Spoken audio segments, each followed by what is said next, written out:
You're listening to DraftKings Network.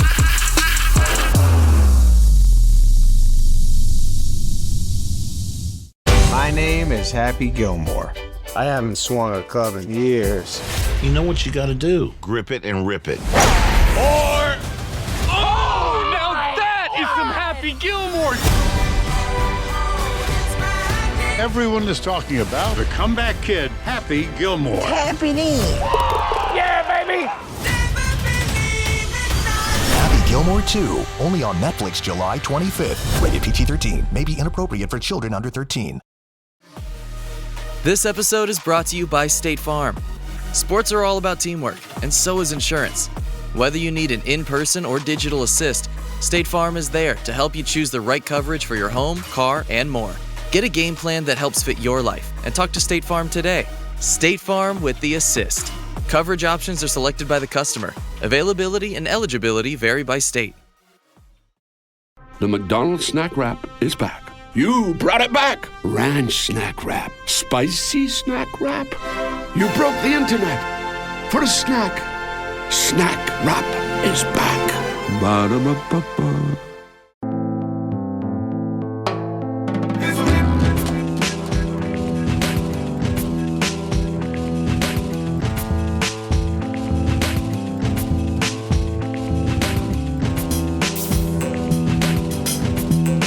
Welcome to South Beach Sessions. It's smoldering in here. We've gotten a Latin American icon in here. He's here to teach me how to be a better Latin lover, among other things. Welcome, Eugenio Derbez. Estoy muy contento verte.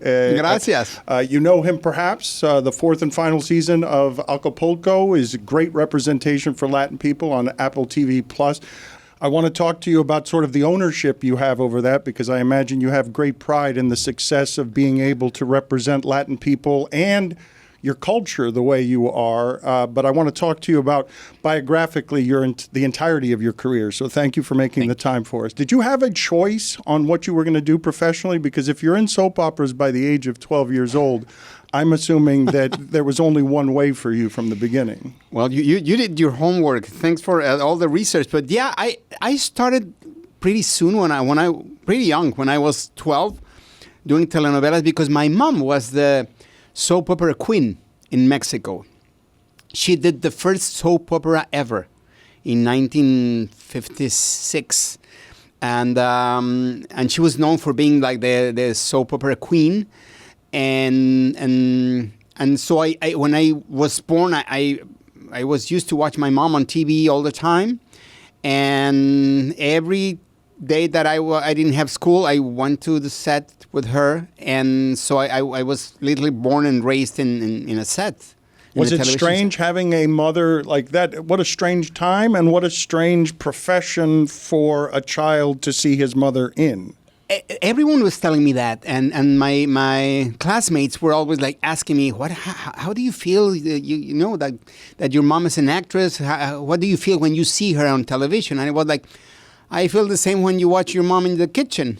So for me, it was something natural.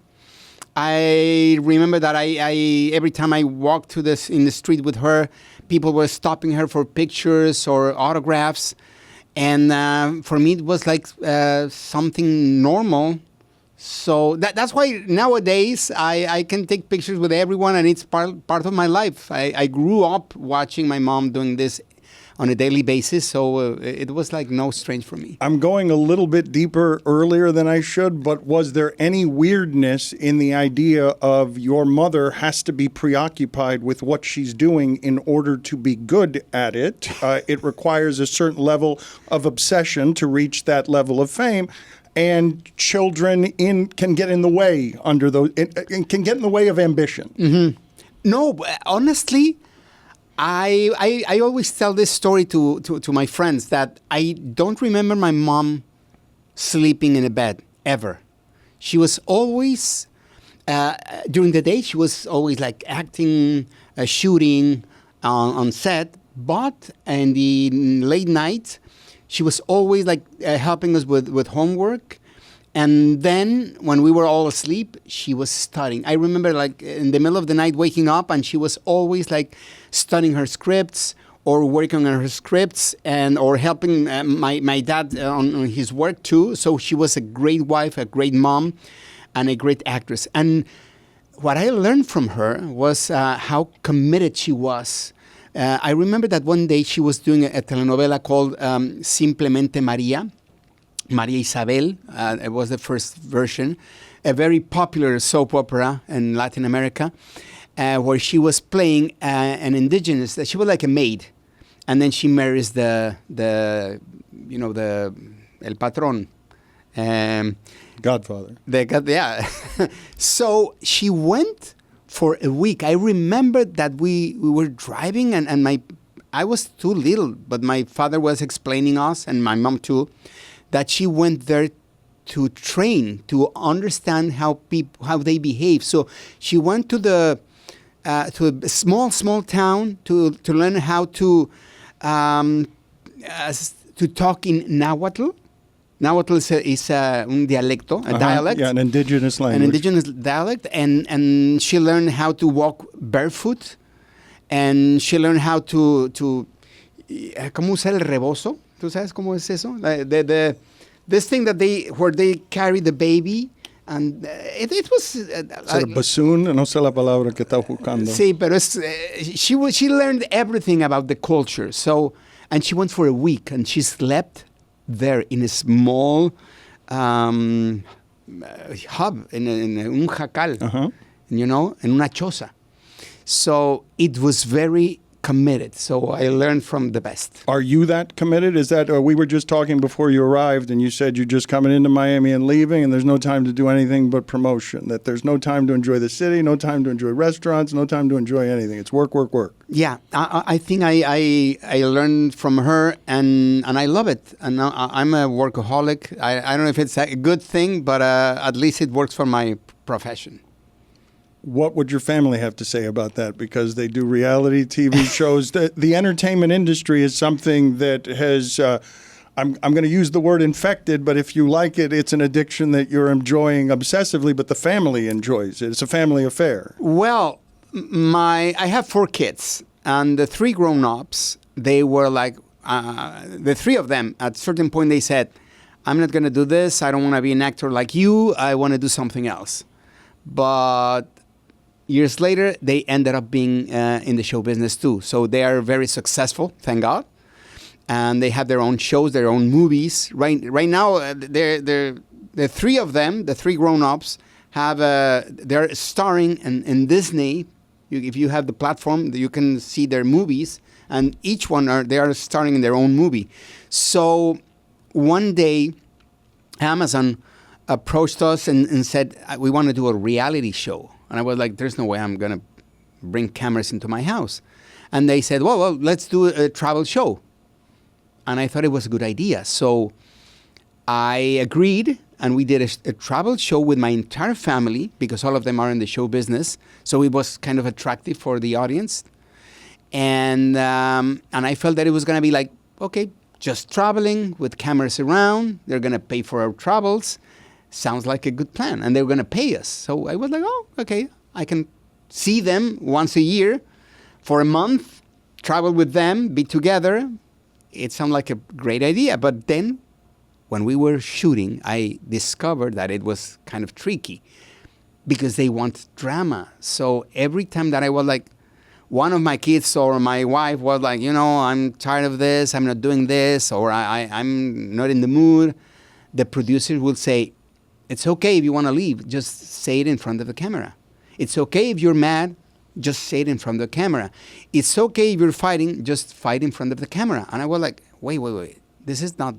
You were surprised that a reality show about Latin people would require a certain amount of drama in order to be televised? They tricked you. You were foolish. Yeah, honestly, but I think I didn't think about it enough. because, as you said, it's normal. But for me, it was just about just traveling and being followed with cameras all around. But it was not. It sounded like a great idea the way you presented it. I can spend time with my family. We can work together. We all enjoy working. But one of the things you mentioned, 4 children. 2 of the children had a show where they took a bit of pride in starting a business away from the family name, right? Because your name can cast a shadow, can it not? Yes, they are always like complaining that people say that they have everything because I am their dad, and they got everything easy because they're my kids, and it's not. They are hardworking people. They bring their own ideas, so they came up with this spin-off of the reality show, the travel show. They came up with this idea literally like a year ago, and I thought it was going to be... I told them, I don't think it's a good idea, and I was sure it was not going to work. And it was a huge success. So Amazon immediately said, let's do a second season. So they're shooting right now the second season.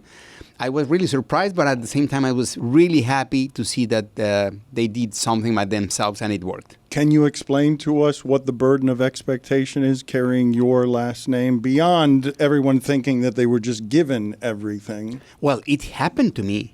Exactly the same thing. Well, I just told you that my mom was the queen of the telenovelas. She was a huge name in show business when I was a kid. So when I wanted to be an actor, no one believed in me because they thought that I was just like following my mom's steps because I was there, and they were like, now Sylvia. My mom's name was Sylvia. They were like, oh, now Sylvia's kid wanna be an actor.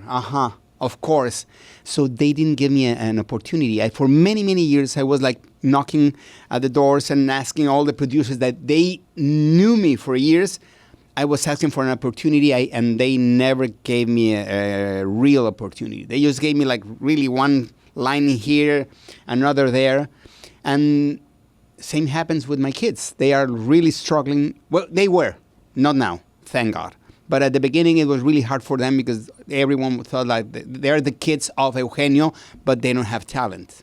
I'm going to try and explain to people the disconnect between what you are in America and what you are in Mexico, because I can't even imagine what that transition was like for you just to get into Hollywood. How humbling was trying to get into Hollywood when they're asking you for very basic information and you're an enormous star in Mexico, but they're asking you how to spell your name as you're going to tryouts and auditions here in the States? It was a great lesson for me, and it was like I felt that I was living in 2 different worlds, in 2 different bodies.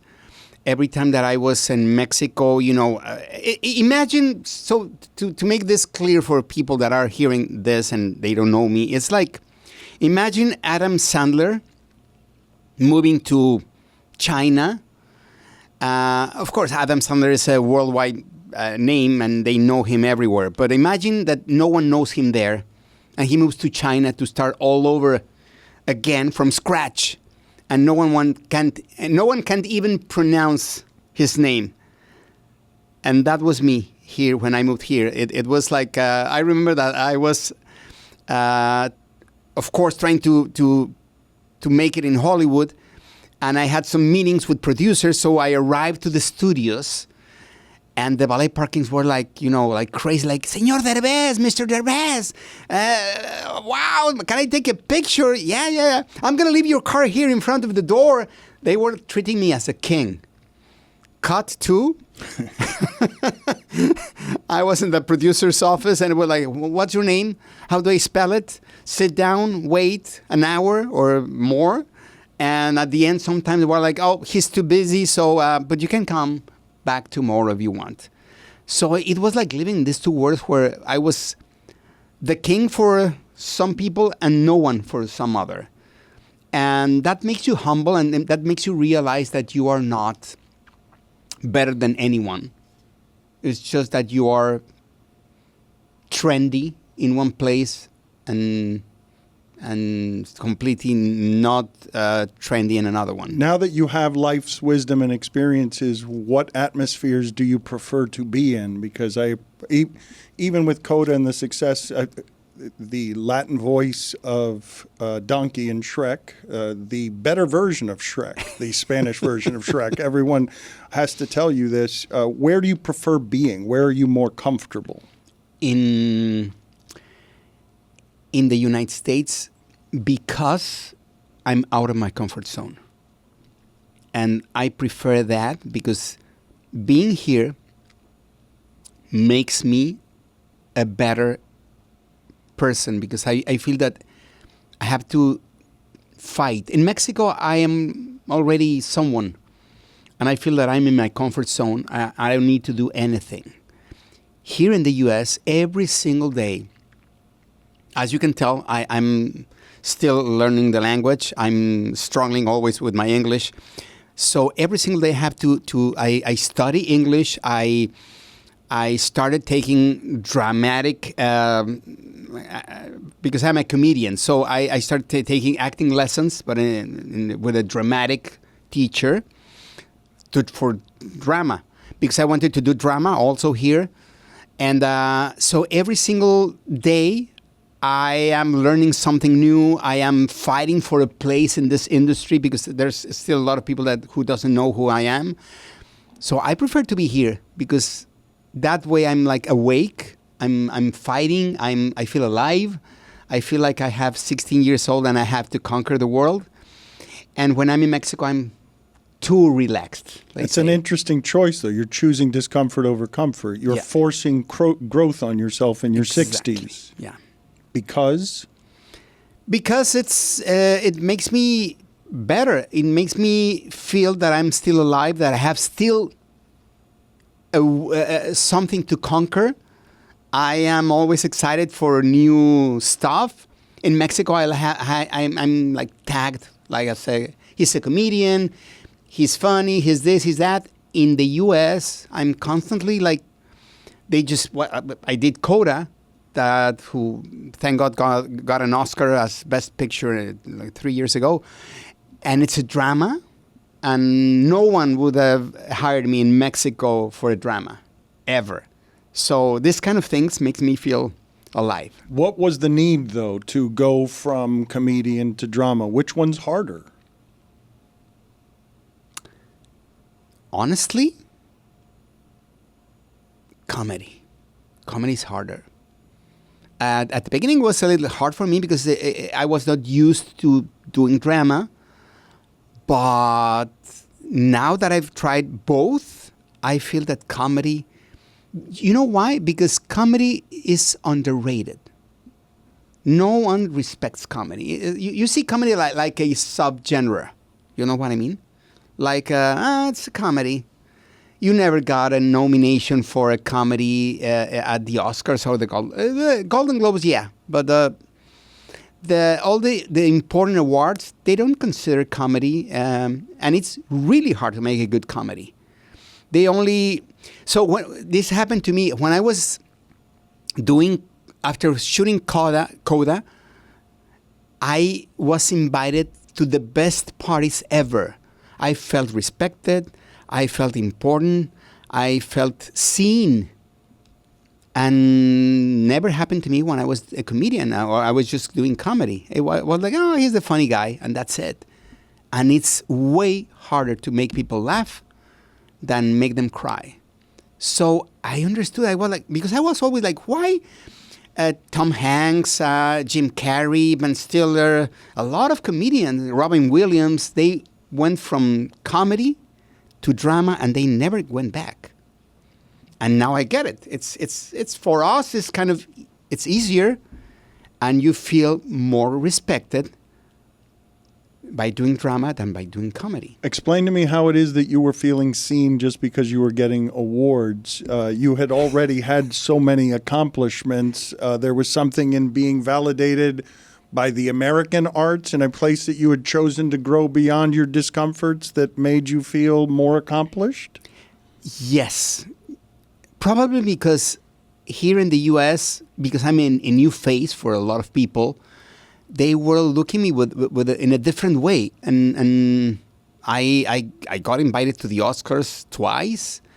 I got invited to the Golden Globes. I got invited to a lot of places because I was doing a drama, and that was nominated for the Golden Globes and the Oscars and the SAG Awards and everything. So I felt seen for first time in my career in a different way, because I know people knew me in Latin America for being a comedian, but again, it's different. I can't explain it exactly, but it was like, oh, he's the funny guy versus, oh my God, this guy is a great actor. Well, but I understand what you're saying. It's the difference between a thespian and un payaso, no? Like, not that you're necessarily a clown, but you had been for 20 or 30 years someone who's just making people laugh, so you're showing them that there's more range to your talents. Yeah, but probably it's harder to be a payaso than a thespian,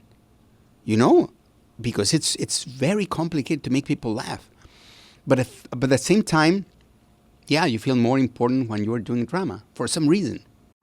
Nothing says summer like long days, clutch plays, and firing off a few bets on the game, all with DraftKings Sportsbook. Never bet on baseball before? It's easy. Pick a guy to go yard, hammer some live odds mid-game, or just ride with your squad and hope for the best. No spreadsheets, just vibes and home runs. Here's something special for first-timers to DraftKings. New DraftKings customers bet just $5 and get $150 in bonus bets instantly. Download the DraftKings Sportsbook app and use code BEACH. That's code BEACH, B-E-A-C-H, for new customers to get $150 in bonus bets instantly when you bet just $5 only on DraftKings. The crown is yours. Gambling problem? Call 1-800-GAMBLER. In New York, call 877-8-HOPE-NY or text HOPE-NY at 467-369. In Connecticut, help is available for problem gambling. Call 888-789-7777 or visit ccpg.org. Please play responsibly. On behalf of Boot Hill Casino and Resort in Kansas. 21 and over. Age and eligibility varies by jurisdiction. Void in Ontario. Bonus bets expire 7 days after issuance. For additional terms and responsible gaming resources, see dkng.co/audio.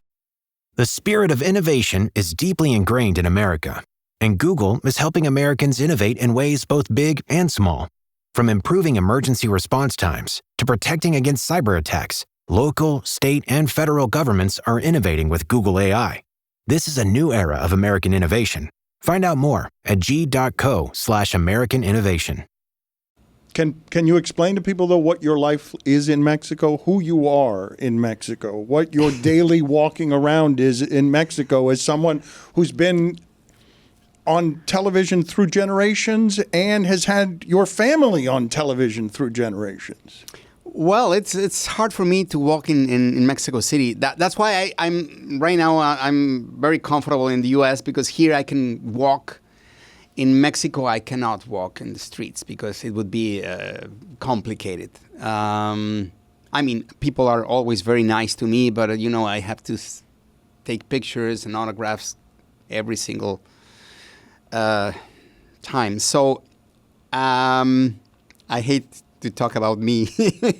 But I hate to break this to you. That's what we're going to be doing over the course of this hour. We're going to talk about Acapulco as well, but I wanted this to be biographical and to the degree that people perhaps aren't noticing the work that you're doing or the importance of the work you're doing, because you're representing Latin American people with a humility, with a color, with a grace, with a fluency between languages, with Acapulco and the other places where you have ownership that you should have great pride in, because it's something that many Latin people are noticing, the ownership that you're taking over the things that you're doing and how important it is for you to sort of introduce to the United States a little bit of your culture, your flavor. Well, my shows have been rerunning in Mexico and here in the U.S. and on Univision. They're still rerunning my shows for the last 30 years.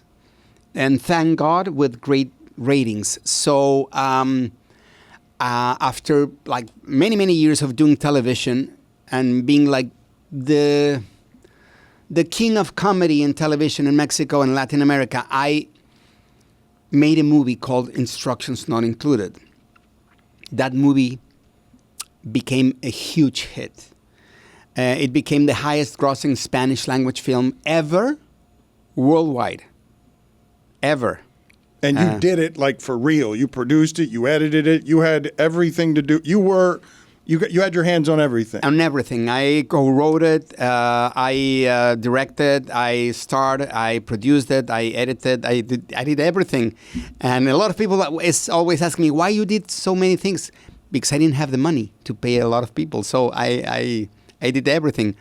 And after that movie, I always wanted to come to Hollywood. Always. It was like my dream since I was a kid. And I tried a couple of times. I did a movie with Adam Sandler, Jack and Jill. I did a series in CBS with Rob Schneider called Rob. I did a play on Broadway. And after that, I said, okay, I tried, nothing happened. I'm going back to my country. I'm going to do my movie that I want to do, and I'm going to forget about the American dream. So I went back to Mexico. I did this movie that I'm telling you, called Instructions Not Included.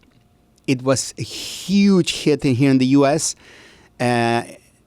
So my agents finally told me, move to the U.S. because it's now or never. So that's what I was telling you. Imagine Adam Sandler all of a sudden moving to China. My show was number one on television 10 years ago, and I had to make a decision. So I took a leap of faith. I shut off my office, my life, my friends, my family, everything. I closed my office, and I moved to LA 11 years ago, and I start from scratch in Los Angeles 11 years ago. And I opened my own production company. And 11 years later, here I am. Tell me about the beginnings of that, the difficulties, the struggles, the complications of the very beginning of that, where you thought you were going to shut down your Hollywood dreams, and now you're in production, you're in ownership. I'm going to make my own things. I'm not going to be acting in my things. I'm going to make sure that everything I'm doing is basically owned and created by me.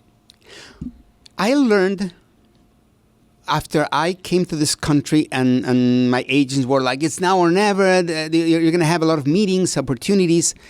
I met with all these producers and they were like, oh, congratulations on your film. It did amazing. But they never offered me anything. They were like, what's your next project? What do you have? I was like, nothing. I mean, I never thought it was going to be a success. So I don't have another movie for now. But if you have anything... And they were like, well, we'll call you. Nothing happened. So I learned that I had to produce my own stuff. And then the few things that they were offering me were the same. They were like the gang member, the narco, the villain, or best case scenario, the gardener or the cook in the kitchen. And I was like, I need to change this. That wasn't that long ago, though, for that still to be the typecast for Latin actors. Yeah, I know. But 11 years ago, it was just that kind of roles. And that's when I said, I need to open my own production company, because that's what I did in Mexico. And I'm going to start producing my own stuff. And I promised myself to try to portray Latinos in a positive way. And since then, all my movies have done that. I rejected a lot of projects, great projects with great actors, because they were offering me the narco. I'm not saying that I wouldn't do a narco someday, but at least for this first 10 years, I decided only to portray Latinos in a positive way. That's why, for example, they offered me Overboard. The remake of Overboard. So if you remember the original one with Kurt Russell and Goldie Hawn, she's the billionaire, like a billionaire, and Kurt Russell was the carpenter. And the executives at MGM told me, this would be perfect for you because you can be the carpenter and we can get an American actress to play the billionaire. And I was like, wait, and why not the opposite? Because in Mexico, we have a lot of people with a lot of money. Carlos Slim is a billionaire. I think he was once number one wealthiest man in the world. And I was like, why not the opposite? I want to play the billionaire, and and we hired finally Anna Faris to place a pizza delivery girl. So, and it was a huge success among Latinos because they loved finally seeing the Latino who's successful and not always the waiter or the narco or the gang member. How moved are you when you just daily look at the set of Acapulco, or you have, and you see just how Latin a cast it is for something that's appearing on Apple TV Plus? That's a product that's Americanized. You know what I love about Acapulco? Exactly what you said. I feel proud. And that was the intention since the beginning. I grew up watching, first of all, shows that were for the entire family. Watching The Love Boat, The Addams Family, The Monsters, all these shows that were the Flintstones. And I remember sitting down with my parents and watching TV. Nowadays, you can't. Everything is kidnapping, murders, sex, violence. And I wanted to do a show that can be family-friendly, first of all, and who can portray Mexico in a different way. Because every single thing about Mexico that you see on television here in the U.S. is about how many people were killed yesterday, or fentanyl, drugs, narcos, same thing. And Mexico is more than that. I wanted to show people that we, Latinos in general, we are warm, we love to hug, we love to kiss, we love to dance, we love to sing. And I wanted to show that to the entire world. And that's why we did this show in English. It's bilingual, but it's more English than Spanish, because this is for the general market. It's not a show for Latinos. It's really important to understand that Acapulco is not for Latinos. It's for everyone, worldwide. And I'm happy to learn that right now, more Americans watch the show, more Americans than Latinos. So I'm happy to show Mexico and Latinos in a different way. When you talk about the things that you have pride in that you've created professionally, and instructions not included, when you talk about the story of that, is there anything that gives you greater pride, just personal pride, where I'm the one asking you got to put down your humility for a second and enjoy the ego of, no, I made something there that I am proudest of. Of all the things that you've made, what do you choose? I think instruction not included, because it's based a little bit on my life, and the fact that it beat a lot of records. I mean, it's now, I told you, it's the highest grossing Spanish language film, more than the Almodovar films. We beat the record of Guillermo del Toro's Pan's Labyrinth, and we're the fourth the international film, how do you say the film festival? No, in general, in box office, the fourth. It's like it sold a ton. It sold more than anything. More than anything. Anybody understands the language of it was wildly successful beyond even your dreams. Correct? Absolutely. What were your expectations for it? Nothing. I remember that like a month before launching Instruction Not Included, my co-producer told me we didn't have money for publicity. We need some investors. And I was like, you know what? I really believe in this project. What if I invest my own money here? And she was like, no. Don't do that. You're going to lose money. It was a huge mistake. I would be a millionaire by now. I would be in a yacht in the middle of the ocean. It was a huge mistake in order to pay your own money to invest in this? Yeah. You're still saying it's a huge mistake? No, it was a mistake not to do it. But back then, they told me, don't invest your money in the movie because, and they showed me, the highest grossing Mexican movie ever is El Crimen del Padre Amaro. I still remember the name. El Crimen del Padre Amaro. It was, and that movie made 180 million pesos. And it was number one ever in Mexico. And they said, even if you do 180 million pesos, even if you do that, you would get even. And it's very risky. And no one has done that in the last 11 years. So don't do it. Well, I made 600 million pesos. So imagine, just in Mexico, in general, the movie made $100 million. What you're lamenting to me right now is that you wanted to put your own money in. They would not let you put your own money in. And if you'd been allowed to put your own money in, it would have multiplied by, it would have been much better to have ownership of it, is what you're saying. Yes. The movie cost $5 million in general.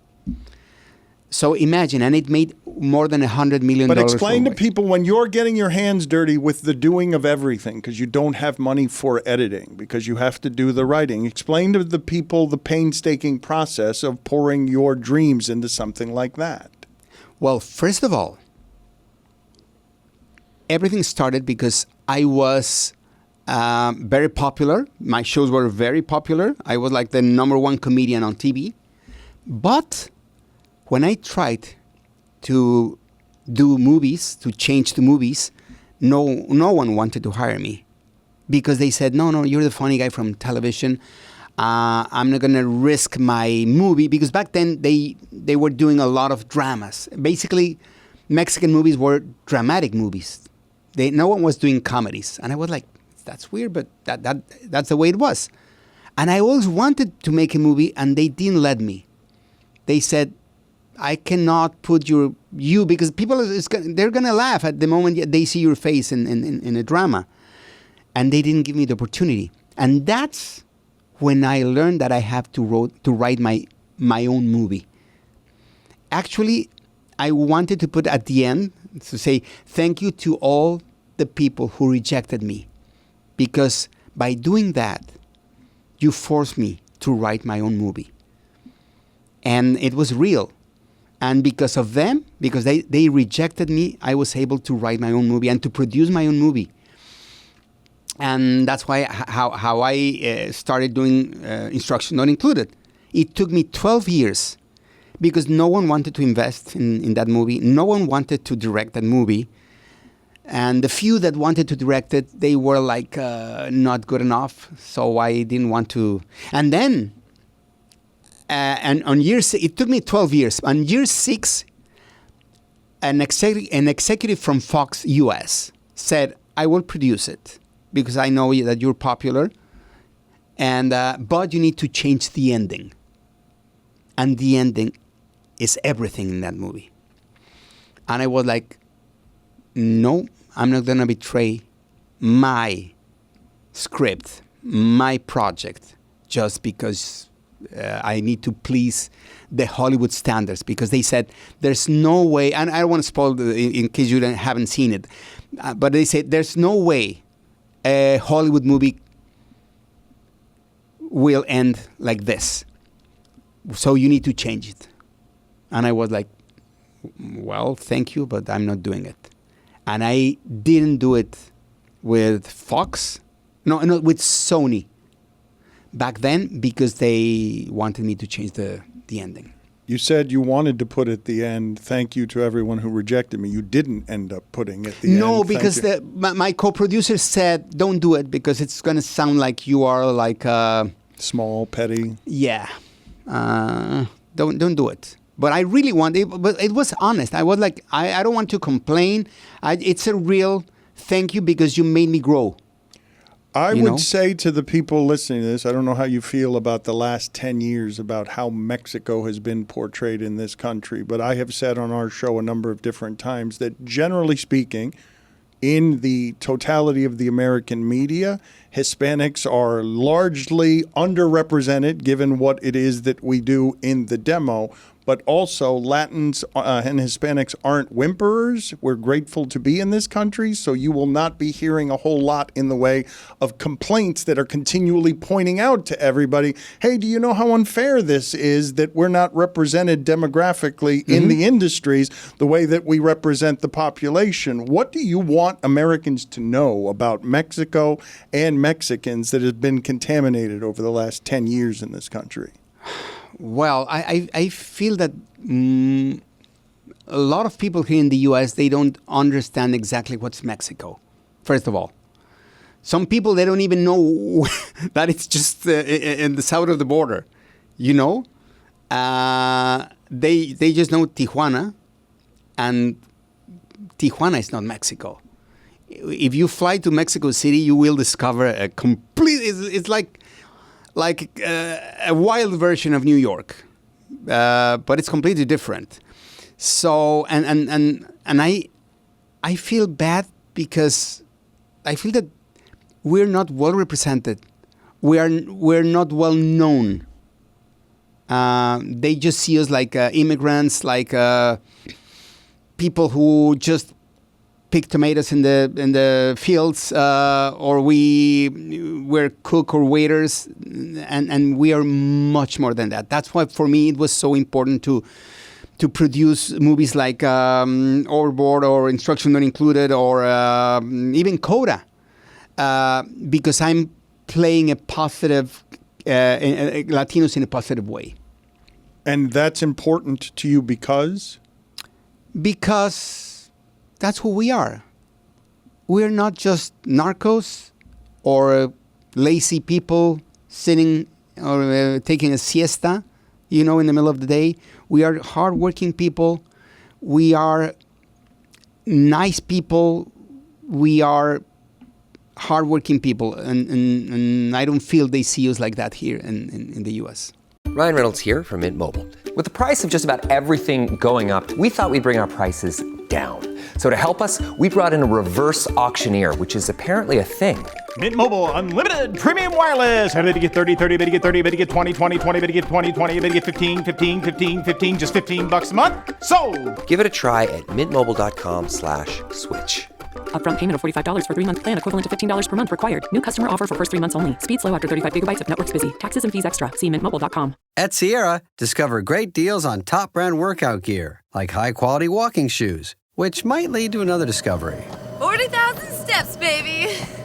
Who's on top now, Karen? You've taken the office step challenge a step too far. Don't worry, though. Sierra also has yoga gear. It might be a good place to find your zen. Discover top brands at unexpectedly low prices. Sierra, let's get moving. When you look at the amount of struggles that you had breaking through in the United States, what time period are we talking about? How much time is being put into you wanting to break through here in the United States? That's a great question, because when I was 8 years old, I used to go with my mom to the movies, and I watched literally every single weekend, Friday, Saturday, and Sunday, at least 2, 3, or 4 movies a day. So I grew up watching Hollywood movies. I love them. And I wanted to be a Hollywood actor since I was 8 years old. I was watching the Oscars every single year with my mom. Every single year. That's why when we won the Oscar with Coda, there's a moment where I looked to the sky because I was like, Mom, finally I'm here. But since I was 8, I was obsessed with Hollywood. And then I forgot about it because I started my career. I was struggling in Mexico to be someone. And then I forgot about my dream. It was until I was 42 years old when a manager contacted me and said, I would like to meet with you because I heard that you're popular in Latin America and Mexico. And that was exactly 2 weeks after my mom passed away. So I feel that was my mom sending me a signal and telling me, remember your dream. And 2 weeks after my mom passed away and I received that call, I said, of course, I had a dream. What happened with the dream? Now that I am popular, that I made a career in Mexico, it's time to go for my dream. And I opened the Yellow Pages and I looked for a school, Berlitz, and I started learning English because I had the basics back then. So that was in 2002. And I started learning English in 2002, and I started my career in the U.S. by studying English and then doing a small play here back in L.A. in a small theater, and that's how I started. The way you're challenging yourself, though, is interesting because you say it's your dream. Doing comedy or doing funny in your second language is really, really hard. Yeah. Really hard. But you're already a successful comedian. Now you're trying to do something that you're tackling as degree of difficulty that is much harder just because it's your Hollywood dream, because your mom is speaking to you from the beyond. Was she obsessed with Hollywood? Was Hollywood something? What was happening in your childhood that made you want to watch 2 and 3 movies a day, that made you obsess with the idea of there's a dreamy place out there that represents the end of my dreams? Well, first of all, my mom was an actress, and she worked with Johnny Weissmuller, the first Tarzan. And she did a movie called Tarzan and the Mermaids. And they wanted to hire her to work in Hollywood, and my grandmother didn't let her. So she wanted to conquer Hollywood too. So for me, it was like kind of a thing. And then I just loved Hollywood movies. So, and I remember that when I cried the first time in a movie theater, I said, this is what I want to do. I want to be a storyteller. What I felt in that moment, when I was crying and watching the screen, I was like, what is this? This is amazing. I'm laughing, I'm crying, I'm feeling something, like a roller coaster. That's what I want to do for a living. So I was kind of obsessed with Hollywood. But then I forgot about my dream until I was 42, and I moved to this country at 52. So imagine to leave everything. I remember my accountant, my lawyer, everyone like, you're crazy. You're not a kid anymore. You're going to leave Mexico where you're the king. They're paying you a lot of money here. And you're going to risk everything to start from scratch in another country? Don't do it. And I was like, I feel it inside of me. I need to do it. And I didn't hear anyone. I left. And thank God, I feel that it's been a great trip. Who supported it? No one. My wife. My wife was the only one who told me, I'm with you no matter what. But everyone else was like, you're crazy and this is not a good decision, honestly. And how alone were you with that? How much doubt did that cause, or was the tug so strong? Doubts. I'm going to tell you, this is a true story. I was, of course, doubting, but I was so into it. I was so excited about the idea of coming to Hollywood that I was extremely excited. But the day that I left Mexico, finally, the day where I took my luggage, like 10 pieces of luggage, my wife and my dog, and I remember that we woke up at 4 a.m. I said goodbye to my house. And I said, thank you for all these years. We're leaving, finally. I cried a lot that morning. And I told, and then we went to the airport. And when we were in the airplane, I told my wife, do you think we're doing the right thing? And she was like, too late for that. Don't ask me that because it's too late for that. Just think positive. We took off, and this is a true story. While we were flying, and I have no idea this was going to happen. When we landed in LA, of course, with all this luggage and my dog and my wife, I was like overwhelmed. I got into the car, finally, a rented car, of course. We turned off the cell phones and hundreds of messages in my cell phone and my wife's cell phone telling us they give you a star in the Hollywood Walk of Fame. And I thought they were joking. I didn't want to post about it because, why? Are you kidding me? And my wife was, remember that you asked me if you were doing the right thing? Well, this is the universe telling you you did the right thing. It's funny that you say that because I was just going to ask you what the moment was like for you at that star, looking back at from where you were, where everyone was telling you not to do that, and you're on what is established as the place where American Hollywood stardom is remembered forever. I was going to specifically ask you that moment for you, what it felt like looking back in retrospect at everyone telling you don't do that. And you didn't even have to earn anything in the United States before you'd gotten it, right? You hadn't done the work in the United States that was success. That was both the punctuation on your career in Mexico and welcome to Hollywood. Exactly. And it was the only thing I did before was 9 months before that was instruction not included. And I think that because of instruction not included, that was a huge success in the U.S. They gave me the star in the Hollywood Walk of Fame. And of course, because of my career and all my career in Latin America and Mexico. But it was so funny that if you put that in a movie, they will be like, come on.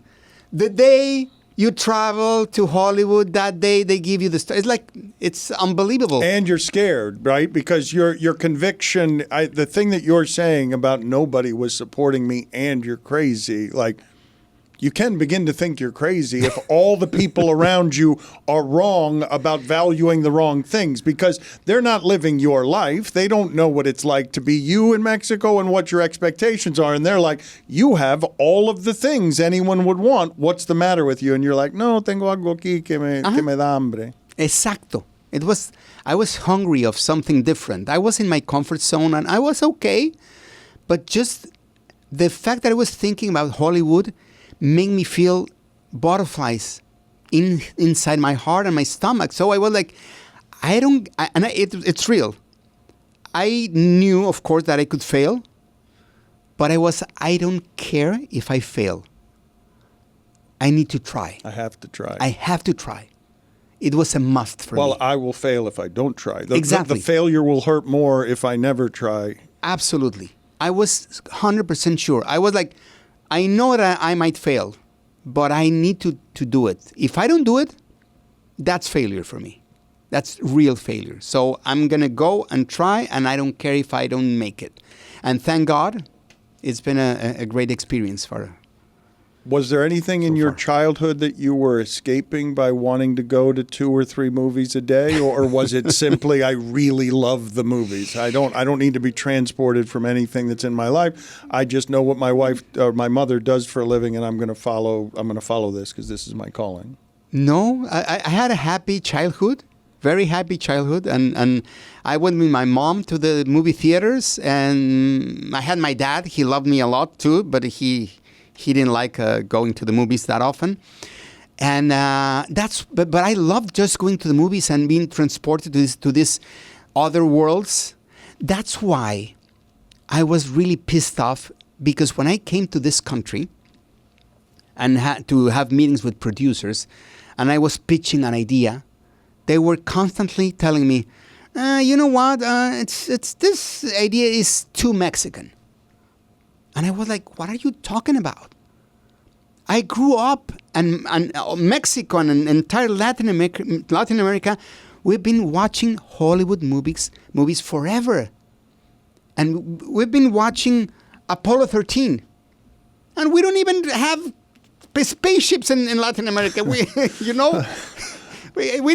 can't even touch a spaceship in our entire lives. Mexicans not great at making moon rockets. Exactly. Our people have failed there largely. Or Erin Brockovich. Mm-hmm. There's nothing more American than a story about Erin Brockovich. And we loved it because it's good cinema. So it doesn't matter if it's too Mexican. It could be really successful. That's why I feel that Guillermo del Toro or Alfonso Cuarón or González Iñárritu have been successful because they have a different flavor.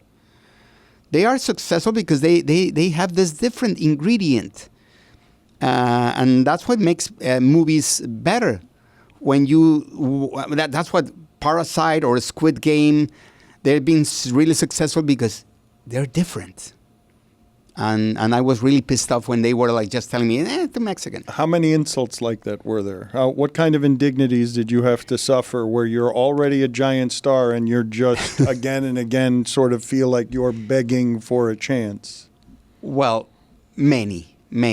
I remember one, I was telling you, sorry that I've been like back and forth, so it could be confusing for you, but when I started, the first thing I did after my mom passed away and I started learning English, the first thing I did, I went to Los Angeles to learn English, and my teacher sent me to see this play called Latinos. I went, I watched there was a Latino there who recognized me, introduced me to the director, and they invited me to if you want to do a monologue anytime, you can come here and do it. And I was like, I don't even speak English. I'm not gonna be able to do this. Cut to 3 years later, I was doing 4 monologues in English on Broadway. In that play, with that play on Broadway. So it's been, but at the beginning, the first 2 years that I was playing in LA, doing this play in LA, no one knew who I was. I mean, the rest of the cast. The director kind of knew who I was, but he didn't even mention it with the other cast members. So I remember the first day I was in that theater and I came and I was like, hi, how are you? My name is Eugenio. They couldn't even pronounce my name. Americans have trouble with that. Do they just call you Eugene? No, they call me Eugenio. They don't even... It sounds like they're being tasered. Yeah. I saw that happen to Jimmy Fallon. They are struggling with the EU. Honestly, I don't care. And I get it. They don't have to know my name. So I'm always like, don't worry, call me Eugene or Gene or whatever you want. I don't really care. But I remember that I was like, where can I put my stuff? And they were like, on the floor. It was like that. The first time I knew all the other actors in that play, I was a big star in Mexico, and every weekend I was traveling to Los Angeles to do that play during the weekends. And they were like that. They were like kind of like mean, and were like, what can I put my things? Whatever you want on the floor. And I was humbled because I felt that I was learning, and I was like trying to conquer Hollywood. So for me, everything was like, okay, no matter what, I don't care. I just want an opportunity. Well, 2 years later, this is a great anecdote. We went to Chicago for first time. We were playing we were doing the play in Los Angeles for like 2 years, every weekend. And one day they said, we're going to do a small tour. We're going to Chicago, House of Blues. I went there.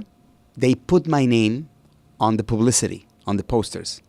And I didn't know that I had an audience in the U.S. Well, that day, I was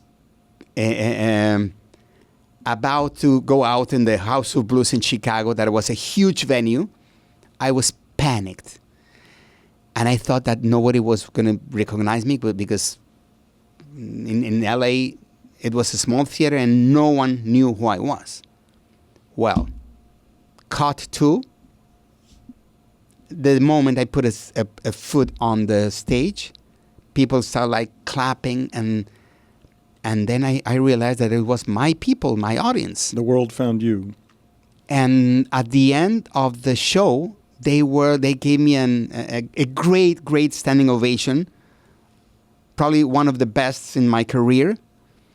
And it was so funny that the entire cast that been working with me for 2 years, they were like, honest, they were like, who the hell are you?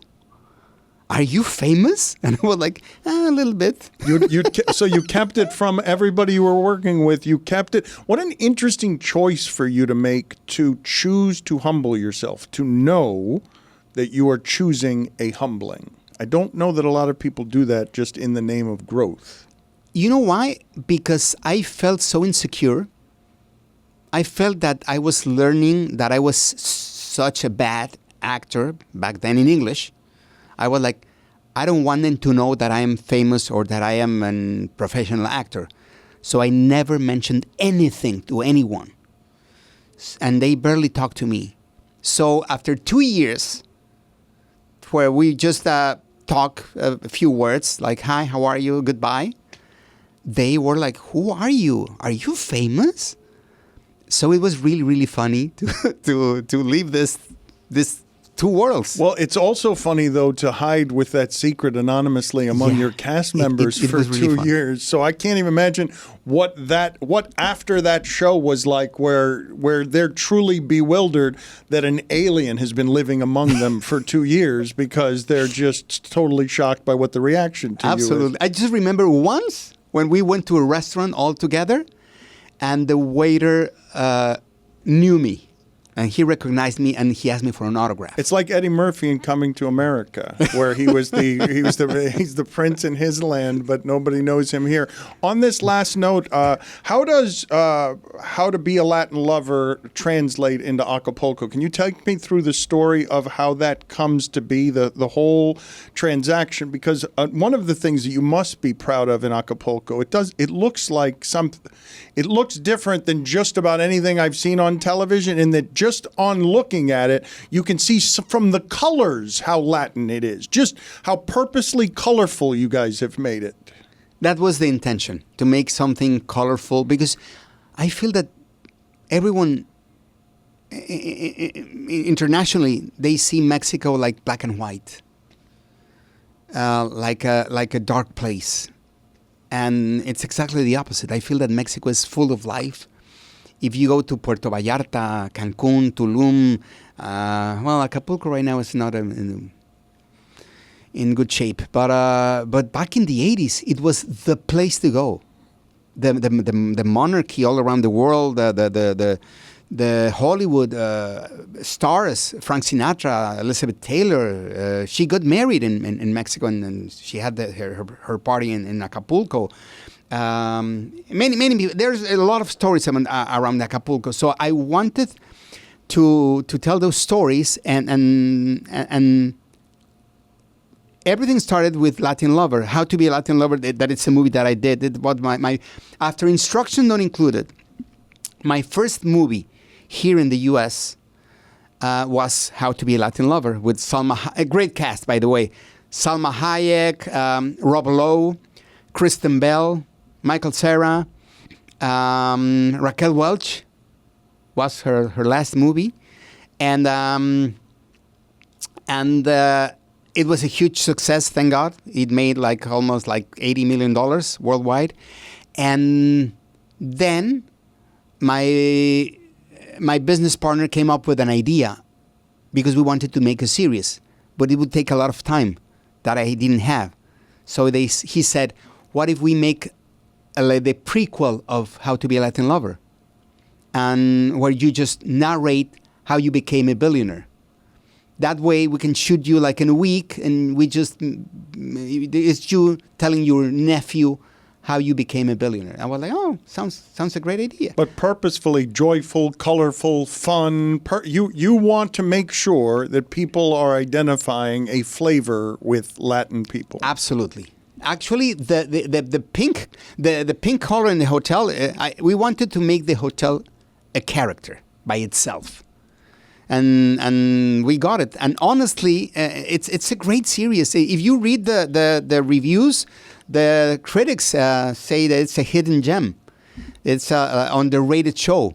You going to miss it? Are you going to, fourth and final season, a project of you've poured your heart into? Yeah. What's it like to say goodbye to it? It's bittersweet, honestly, because it's been a great project. And the chemistry, I've never worked, and this is true, I've never worked in a production where you get along so well with the entire cast like in Acapulco. I would think Adam Sandler would have something comparable. I would think that him working with all of his friends the way that he does would be the closest thing to resemble it, but maybe I have that wrong. Absolutely. Let me tell you, I did a movie with Adam Sandler, and since then I consider his friend. He's by far the best in the show business, the best human being I know in the show business. He is one of a kind. And working with him in his productions is like being in a party with your friends. So friendly. And I learned from him that in order to have a great result and a great product, you need to have fun and be surrounded by friends. And that's also Acapulco. Fourth and final season, Apple TV Plus is where you check it out. I want to thank you for the time with us. I did notice something that I wanted to ask you about. I don't know whether you noticed that you were doing it or not, but in mentioning where it is that all of these things have become a success for you, you almost have to state the dollar amount. It's important to say this is how much that movie made everywhere in the world. It's because that's the measurement, right? That has to be the measurement, because success is that I get to keep doing it, and I only get to keep doing it if my movies keep making money. So I actually have to pay attention to something that artists generally don't want to have to be paying attention to. Absolutely. Every time they ask me, how did you made it in Hollywood? I was like, wait, it's not me. It's my audience. Because I can do the best movie in the world, but if no one shows up, Hollywood would reject me. I mean, I'm in Hollywood because of my audience, because they show up, because they pay a ticket. And so I'm always telling them, I'm here because of you. Hollywood works with money. They care only about money. You can have a lot of talent, but if you don't make dollars... That's it. That's it. That's the only thing. Senor, gracias. Thank you for making the time. I appreciate it. In a very busy schedule that a workaholic has made time for South Beach Sessions. Check it out. Acapulco, Apple TV Plus, fourth and final season. It's colorful. It's fun. Thank you, Senor. Thank you very much.